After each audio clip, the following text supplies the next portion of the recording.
जय स्वामिनारायण विद्यार्थी मित्रों, श्री स्वामिनारायण गुरुकुल राजकोट संस्थान आयोजित SGIS ऑनलाइन गुरुकुल में हूँ आप सौ विद्यार्थीओं हार्दिक स्वागत करूँ छूँ। विद्यार्थी मित्रों, आज आपणे धोरण 10 गणितनी अंदर द्विघात समीकरण चेप्टर नंबर 4 एमां स्वाध्याय 4.4 ना दाखलाओनी वात करवाना छीए। सौप्रथम आपणे एक द्विघात समीकरण ax वर्ग वत्ता bx वत्ता c बराबर 0 एना बीजना स्वरूप विषे चर्चा करी सकीए। द्विघात समीकरणનું बीज शोध्या वगर આપણે એનું સ્વરૂપ કેવું મળશે એ અગાઉથી નક્કી કરી શકીએ। તો એની માટે સૌપ્રથમ આપણે દ્વિઘાત સમીકરણનો વિવેચક b² - 4ac એ આપણે શોધવો પડશે। તો અહીંયા હું લખું છું વિવેચક, એને આપણે d વડે પણ દર્શાવીએ છીએ। b² - 4ac આપણે શોધવાનો। आ विवेचकनी किंमत उपरथी आपणे द्विघात समीकरणना बीज कया प्रकारना मळशे ए नक्की करी सकीए। मानी ल्यो के d नी किंमत छे ए 0 अथवा 0 थी मोटी मळे छे, तो आपणे कही सकीए वास्तविक बीज मळे। जो d नी किंमत ऋण मळे तो आपणे कही सकीए वास्तविक बीज मळता नथी।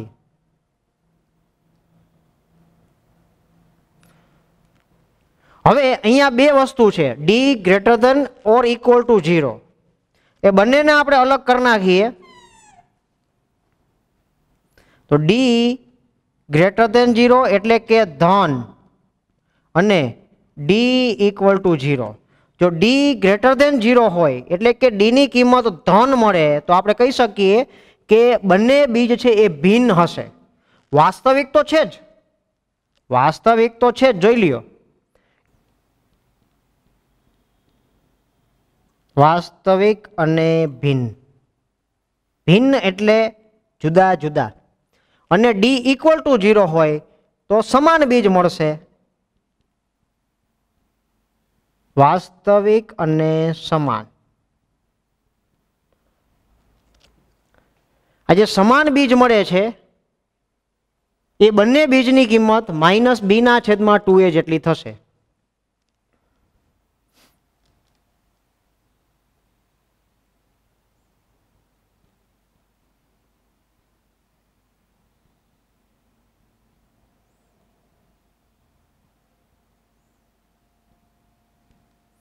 બંને બીજ સમાન છે એ કઈ રીતે તમને ખ્યાલ છે?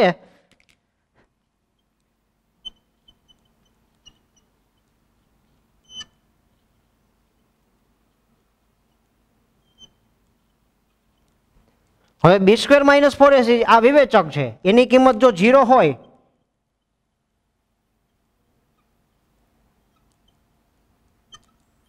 નું વર્ગમૂળ એટલે 0 -b વત્તા 0 એટલે -b, તો બંને બીજનું મૂલ્ય -b ના છેદમાં 2a જેટલું થાય। ક્યારે? બંને બીજ સમાન હોય ત્યારે। તો અહીંયા બીજના સ્વરૂપ વિશેની ચર્ચા છે, બહુ સરળ છે। 0 અથવા 0 થી મોટા મળે એટલે કે એને ગુજરાતીમાં કહેવાય ધન અથવા 0, 0 અથવા ધન। d ની કિંમત, વિવેચકની કિંમત 0 अथवा 0 थी मोटी मळे एटले के समान अथवा धन मळे तो आपणे वास्तविक बीज छे एम कहेवाय, अने ऋण मळे तो आपणे कही सकीए वास्तविक बीज अस्तित्व धरावता नथी। हवे आ बेमां अलग करीए आपणे, d नी किंमत 0 करता मोटी होय एटले के धन होय तो वास्तविक अने भिन्न, अने d नी किंमत 0 होय तो वास्तविक अने समान, अने दरेक बीजनुं मूल्य छे ए -b ना छेदमां 2a जेटલું થાય। आ बीजना स्वरूपनी चर्चा है। तो स्वाध्याय 4.4 नी अंदर पहलो दाखलो एवो ज आवे छे मित्र, नीचे आपेल द्विघात समीकरणना बीजना स्वरूप शोधो। जो तमने वास्तविक बीज होय तो ते शोधवाना छे। पहलो दाखलो छे, जुओ तमे,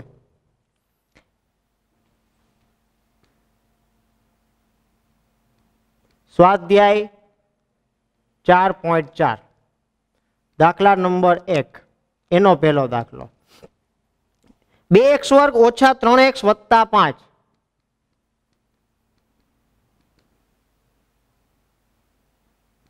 बराबर 0। આપણે શું કહેવાનું છે? બીજના સ્વરૂપ વિશેની ચર્ચા કરવાની છે। બીજનું સ્વરૂપ શોધવું હોય તો આપણે વિવેચક શોધવો પડે। તો આ સમીકરણને આપણે પ્રચલિત દ્વિઘાત સમીકરણ ax વર્ગ વત્તા bx વત્તા c બરાબર 0 સાથે સરખાવતા અહીંયા a બરાબર x વર્ગનો સહગુણક 2, b બરાબર x નો સહગુણક નિશાની ભૂલાય નહીં અને c બરાબર 5. હવે વિવેચક આપણે શોધી લઈએ. વિવેચક d બરાબર b square minus 4ac, b square minus 3 નો વર્ગ 4a અને c માઇનસ 3 નો વર્ગ પ્લસ 5 તો 10 ગુણ્યા 4 40 માઇનસ 31. આ 0 કરતા નાના મળે છે. 0 કરતા નાના મળે તો વાસ્તવિક બીજ નથી. તેથી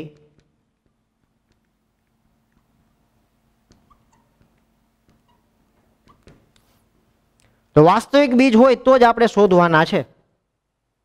એના પછી જે બીજો દાખલો છે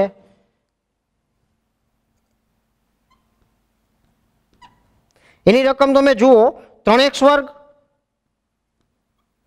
ઓછા 4√3x વત્તા 4 બરાબર 0. અહીંયા a બરાબર 3, b બરાબર -4√3 અને c બરાબર 4.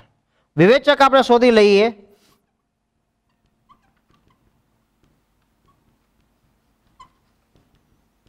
-4√3 a નો સ્ક્વેર 4 a અને c બરાબર 4. આનો વર્ગ કરીએ 4 નો વર્ગ 16 અને √3 નો વર્ગ 3, 16 તેરી 48 માઇનસ નો વર્ગ પ્લસ થાય 4 તેરી 12, 12 ચોક 48 0. હવે ડી 0 અથવા 0 થી મોટા મળે તો આપણે કહી શકીએ વાસ્તવિક બીજ છે.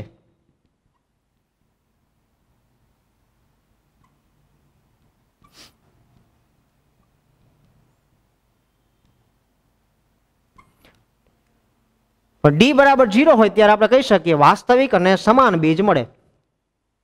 હવે દરેક બીજનું આપણે મૂલ્ય પણ લખેલું છે અથવા તમે આ સૂત્રમાં મૂકી દો તો પણ થઈ શકે. ઘણા વિદ્યાર્થીને એવું થશે કે -b/2a એ વળી નવું સૂત્ર યાદ રાખવું. તો આ સૂત્ર છે જ આપણી પાસે. દરેક બીજનું મૂલ્ય આપણે જોઈતું હોય તો x બરાબર -b ± વર્ગમૂળમાં b સ્ક્વેર -4ac છેદમાં 2a આ સૂત્ર આપણી પાસે છે. b ની કિંમત વિવેચકની કિંમત અને a ની કિંમત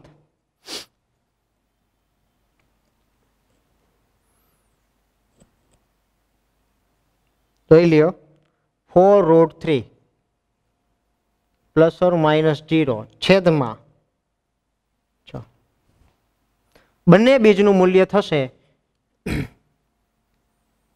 છેદ ઉડે છે 4√3/6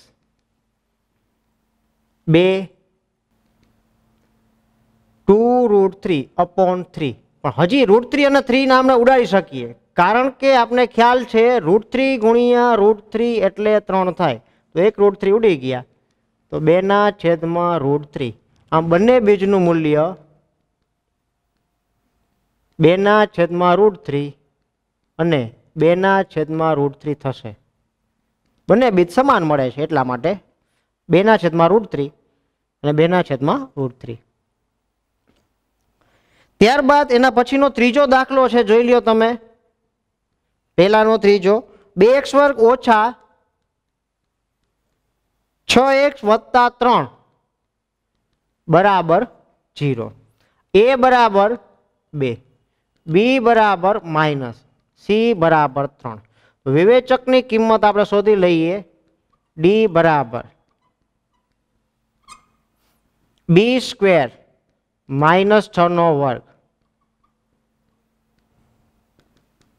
માઇનસ નો વર્ગ પ્લસ થઈ જાય 4 તો 8 તેરી 24, 36 માંથી 24 બાદ કરો 12. 12 છે એ 0 કરતા મોટા છે જોઈ લ્યો. તેથી આપણે કહી શકીએ વાસ્તવિક અને ભિન્ન બીજ મળશે.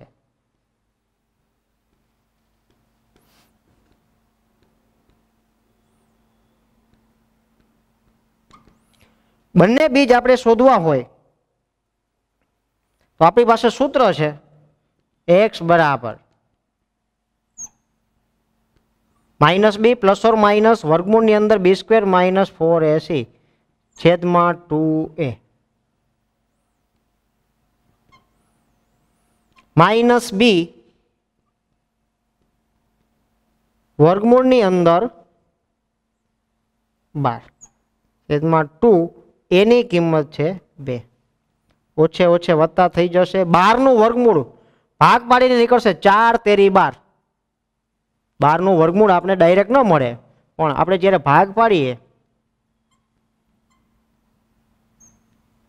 4 ગુણ્યા 3 તો 4 નું વર્ગમૂળ 2 3 નું ન નીકળે 2√3 છેદમાં 4 હવે છેદ ન ઉડાડી દેતા બંને બીજને આપણે અલગ લખીએ અને કોમન લઈ લઈએ સૌ પ્રથમ આપણે કોમન લઈ લઈએ 2 કોમન નીકળે છે 3 પ્લસ ઓર માઇનસ √3 છેદમાં 4 હવે છેદ ઉડાડી શકાય તો હવે બંને બીજને આપણે અલગ લખી શકીએ તેથી x બરાબર 3 પ્લસ √3 છેદમાં 2 અને જે બીજું બીજ છે x બરાબર 3 માઇનસ √3 છેદમાં 2 તો આમ બંને બીજ છે એ તમે જુઓ રહે છે ચાલો મિત્રો 4.4 માં દાખલા નંબર 2 રકમ એવી આપેલી છે નીચેના દ્વિઘાત સમીકરણના બીજ સમાન હોય તો કેનું મૂલ્ય શોધો આ દ્વિઘાત સમીકરણમાં કેનું મૂલ્ય આપણે શોધવાનું છે આપણે આપેલું છે બીજ સમાન છે તો સૌપ્રથમ આપણે ખ્યાલ છે કે બીજ સમાન ક્યારે મળે વિવેચક ડી ની કિંમત 0 થાય ત્યારે દ્વિઘાત સમીકરણને બે બીજ સમાન થાય એ આપણે જાણીએ છીએ તો અહીંયા સૌપ્રથમ આપણે વિવેચક શોધી લઈએ એના બરાબર 0 લઈ લઈએ ત્યારબાદ આપણે કે ની કિંમત મળી જશે તો વિવેચક શોધવા માટે આપણે એબીસી લખીએ a બરાબર 2 b બરાબર x નો સહગુણક k અને c બરાબર 3 વિવેચકનું સૂત્ર b² - 4ac a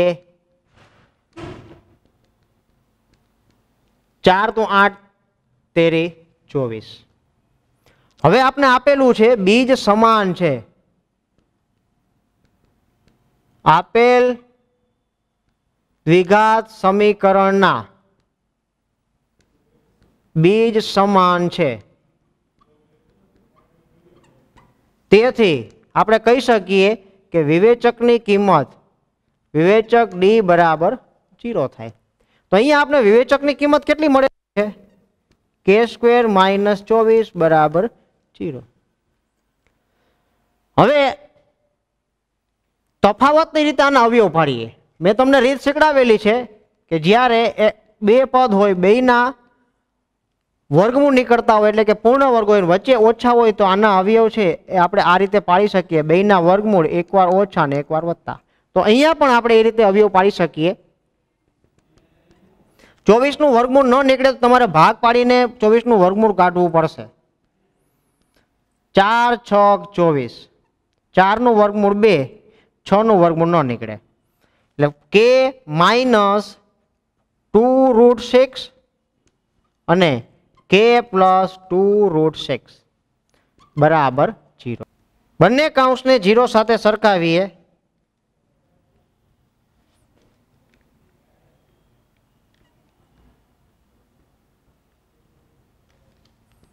k બરાબર 2√6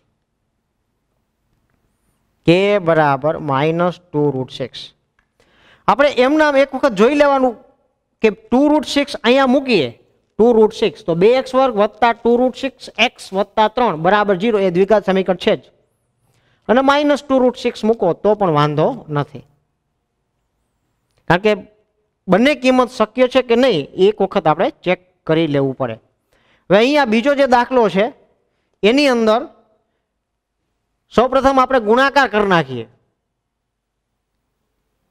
kx² 2kx + 6 બરાબર 0 હવે એબીસી લખી નાખીએ a બરાબર k b બરાબર -2k અને c બરાબર 6 વિવેચક શોધી લઈએ. વિવેચક ડી બરાબર બી સ્ક્વેર માઇનસ 4ac, બી ની કિંમત -2k, એ અને સી બંનેની કિંમત મૂકી દઈએ. માઇનસ નો વર્ગ તો પ્લસ થાય 24k, 4k square minus 24k. 4 common લઈ શકાય એવું છે, કે પણ કોમન નીકળે છે, જોઈ લ્યો. હવે આપને આપેલું છે કે દ્વિઘાત સમીકરણના બીજ સમાન છે.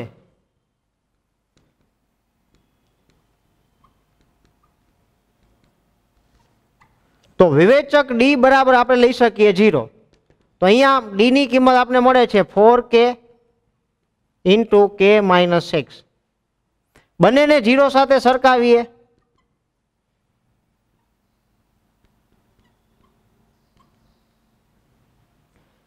k બરાબર 0,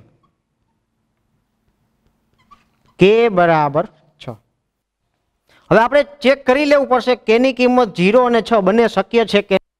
તો તમે વિચારી લ્યો, એમ નામ જોશો તોય ખ્યાલ આવશે કે જો k બરાબર 0 મૂકો તો x વર્ગ વાળું પદ જ છે એ આપણું 0 થઈ જશે, એટલે કે x વર્ગ વાળું પદ જ વધશે નહીં. તો આપણે કહી શકીએ દ્વિઘાત સમીકરણ નથી. દ્વિઘાત સમીકરણ હોવા માટેની શરત ax વર્ગ વત્તા bx વત્તા c બરાબર 0, abc વાસ્તવિક સંખ્યા આવશે ને a not equal to 0. x વર્ગનો સહગુણક 0 ન હોવો જોઈએ.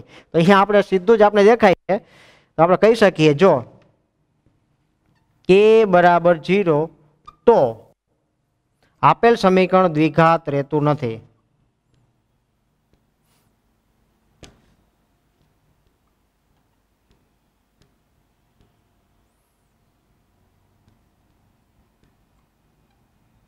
તેથી તમે કહી શકો k ની કિંમત આપણે 0 લઈ શકાય નહીં.